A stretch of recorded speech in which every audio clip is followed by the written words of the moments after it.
นี่คำมาแล้วก็หาแนวกินแนวอยากไปตลาดกับลูกบัดนี้โอ้ยเบิ่งเครื่องของขายบ่จักมักเป็ดมักแตงมีหลายอย่างเลยบอกหาไปซื้อข้าวโพดข้าวปุ้นแต่ข้าวปุ้นเลาะหาก็บ่เห็นเลยไปอยู่ถามอยู่ห้านเขาบ่มีเบิดเลยเขาว่านี่เลาะห้านเขาขายข้าวเปียกนี่จ้าสิกินข้าวกันยังบัดนี้เบิ่งเลาะถามอยู่ห้านเขาว่าเพิ่นจะขายนี่กลับขึ้นตลาดเขาไปซื้อเส้นข้าวเปียกมาต้มบัดนี้โอ้เส้นข้าวเปียกเขานี่แซ่บกว่าเส้นข้าวเปียกสวรรค์นี่เดี๋ยวเบิ่งพี่น้องเขาขายตรงนี้ครับทุกมื้อนี่เนี่ยกินแนวอยากคันบ่แม่นเส้นข้าวเปียกชิ้นหมูก็บ่มีแนวกินเลยพี่น้องเบิดเท่านี้เลยบ้านเฮานี่มันก็เป็นเลาะตลาดชุมชนบ้านจุฬาเฮานี่แหละมืดค่ำแล้วก็ยัง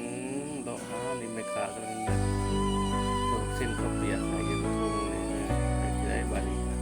ก็สิได้กินได้ยาไปกันเลาะไปเบิ่งเขาก็ลายดี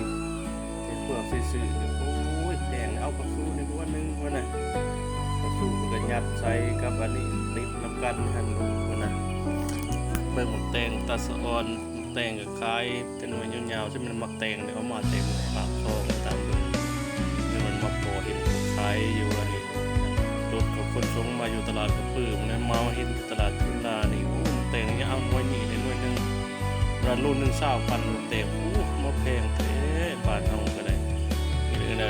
หมกแตงปลูกเองอยู่บ้านเฮาก็แพงประมาณนี้แหละโอ้เฮ็ดกับตาสะออนเอามะนาวอีกหน่วยนึงพอได้มาตำกับหมกแตงกับหมกเล็ดนี่พอน่ะยัดใส่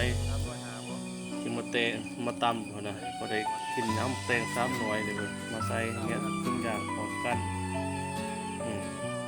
แต่เพื่อจะได้กินได้ยากนี่เอาก็รอทานไม่ขาดเป็นยัดให้แก้มใจนี่เป็นยัดสมุนไพร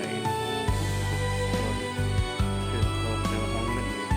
ไปมากกับเดี๋ยวเราเพื่อนยัดไปจะทุ่งจะเอาคือให้จบคล้องเอามีมะแตงมีอันนี้นี่มะนาวใส่เอาเส้นข้าวเปียกยัดใส่น้ำกันลูกเอาไปคาน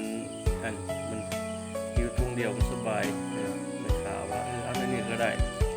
เอาสบายกันในเมื่อมือค่ำเลยเมื่อบาทนี้จะได้ยัดแล้วก็จ่ายเงินให้เขาเลยบาทนี้อย่างรถหาผ่าเป็ดนึงจ่ายเงินก้อนวันนี้ครับได้แล้วนี่อยู่เมื่อบาทนี้ทางอันนี้กลับคือนี่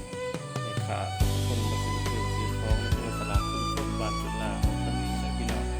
อาหารการกินก็ต้องไปตลาดมีเนี่ยพิกินดีอย่างเอาไปเมื่อลูกไปเมื่อ